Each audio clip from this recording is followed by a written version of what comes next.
The Oklahoma City Thunder, and more specifically general manager Sam Presti, have done a phenomenal job of navigating this offseason. First, it was the Alex Caruso trade, which ended up, I think, being a steal for the Thunder. Could work out both ways. Paul George has major implications on the Thunder by going to Philly, and then they re-signed two of their best role players to long, very, very team-friendly deals. So we're going to talk about all that and more, but the big fish was obviously Isaiah Hartenstien, who maybe you think was a little bit of an overpay, but here's the deal. The Thunder were 27th in total rebounds last year and 29th in offensive rebounds last year in the entire NBA. There's only 30 teams. In the game started, he averaged 8.7 points, 9.4 rebounds, and 3.1 offensive rebounds in just 28 minutes a game. So he should come in and off rip pretty much fix the two biggest weaknesses for the Thunder last year. You could say it's one weakness as a whole, rebounding, all right. But still, at 7 foot, 250 pounds with a 7'2" wingspan, he comes in and he's going to be the perfect complement to Chet in that front court. Maybe they don't play a lot together, but as a guy that is a really good screener, can protect the rim, and can really rebound the ball, you let Chet get out on the perimeter more, and they just have that interior presence that they really lacked last year, and he's very strong. I mean, he just stonewalls Giannis right here. Very, very good signing for Oklahoma City, I should say. And yes, they had to overpay a little bit to get him, but it's only 3 years, so by the time that those other extensions kick in, he should be off the books.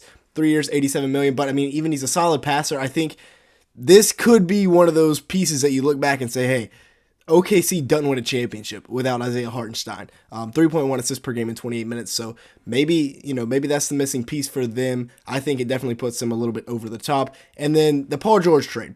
Remember, they got a king's ransom for Paul George, including Shai Gilgeous-Alexander. You see all these future picks. They have that Clippers pick in 2027, the rights to swap, as well as some other future Clippers assets. And with PG going to Philadelphia, that pretty much ends it. LA wins nothing with PG, while Oklahoma City is the 1 seed, with Shai and Jalen Williams being their two best players, who both came from that trade. Shai averaging 30 points a game, 5.5 rebounds, 6.2 assists, 2 steals, 1 block, in one of the best statistical seasons I've ever seen. 54% from the field, 35% from 3 on 3.6 attempts per game.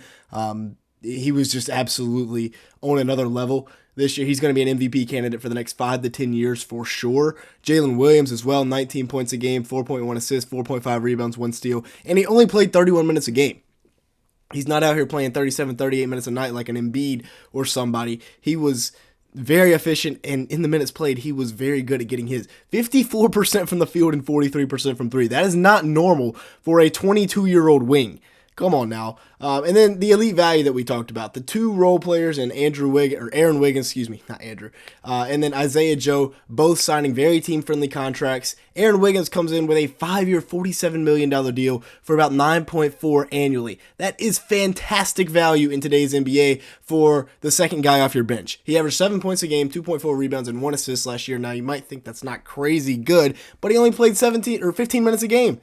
56% shooting from the field, 49% from 3 as a 25-year-old. Again, these are not normal statistics that these young wings for Oklahoma City are putting up. He's a great cutter, high-energy guy off the bench that can defend. He's got some size on him, and I think he's going to be a big piece for Oklahoma City down the road, especially with that $9.4 million annual contract, because in 5 years, 9.4 is going to be even less than it is today. Per 36, he's averaging 16 points a game, 5.5 rebounds, 2.5 assists, and 1.5 steals a night. And like I said, he's just a very active guy, can play without the basketball, and he's a good piece to have on this OKC team.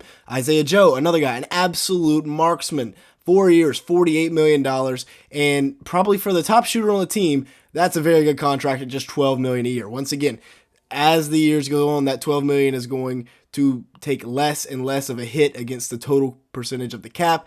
8.3 points a game this year for Isaiah Joe, and he shot 42% from 3 on 4.5 attempts. And you can watch the clips here. I mean, he is just an absolute sniper. Mark Dagnall runs some great action to get him open shots, as well as this one right here, where he just goes and sets the screen, and I mean, you'll see it 4 or 5 times if you back it up in this Warriors game. He'll go set a ghost screen, pop to the three-point line, and it's just wide open. That one barely even touched his hands, and it's straight chords.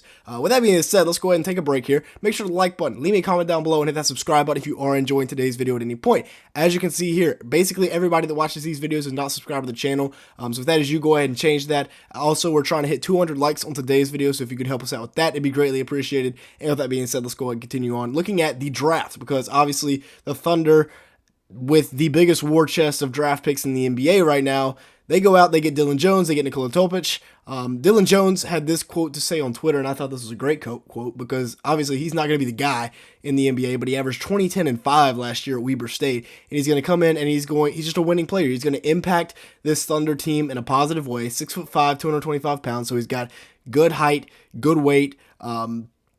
Not the most athletic guy, but a really, really strong guard. I mean, he just moved St. Mary's center probably 5 feet to get that open layup.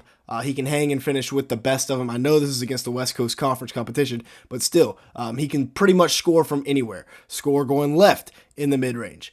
He can score going right in the mid-range. He can score going right downhill. He can score going left downhill. He can pull up into the three. He can catch and shoot. He can do whatever you need. Oh, and he also averaged 10 rebounds a game as a 6'5" guard. And then Nikola Topic.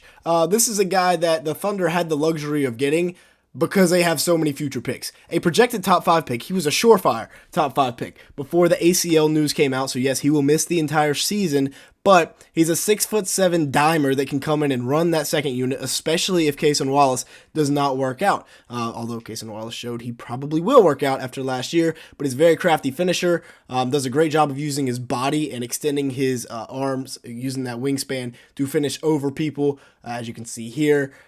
The shooting is going to be a bit of a project, but if he can get a shot down, I mean, he'd be even better. So Nikola Topic, just another 6'7" great point guard that they can have coming off the bench. Now, the wing duo that we talked about, we've made a whole video talking about Caruso, so I didn't talk about it until this point in the video. But with Lou Dort, you got the Dorser Chamber, and then you got Alex Caruso as well. That's going to be a very, very tough defensive wing duo.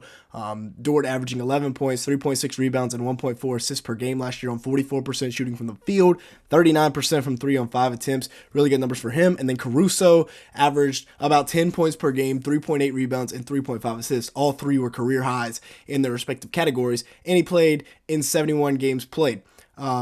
Great defender, very good length, shot 47% from the field, 41% from 3 on 5 attempts. So pretty much we saw how the Celtics had so many guys hit 100 threes, so many guys shooting 40% from 3. That is what the Thunder are going to be next year. Their top 8 guys are all going to be shooting 40% from 3, except for Shai. Now, versatility is really what Sam Presti was going for this offseason. If you play a team with good wings and guards, you can run this lineup with the 2 perimeter defenders in Caruso and Dort, and play small ball with Chet and Jalen Williams. If you see a bigger lineup like Cat and Rudy Gobert, then you run your Hartenstien and Chet lineup where Chet's at the 4 with Jalen Williams at the 3. You can still, put Caruso or Dort, whichever one you want at the 2, and then have Shai run the point. The thing without Giddey is you don't have a true point guard. Shai obviously more of a scorer, but he's more than capable as a passer. And then next year you'll have Topic back, and you got so much depth. I mean, all these guys are really good players. You also got Dylan Jones, and then Topic will be back after the year. I think moving on from Poku and Trey Mann really opened up some more minutes, and that was, an even smarter move, even though the Gordon Hayward thing didn't work out. So I really like all these moves that the Thunder have made, and I think their ceiling or their floor is probably a top 3 seed, and they should probably be the favorites to win the West next year. Y'all let me know your thoughts down in the comment section below, though. Make sure to like button and leave me a comment down below. Trying to hit 200 likes on today's video. Hit that subscribe button as well. And with all that being said, thank you so much for watching today's video.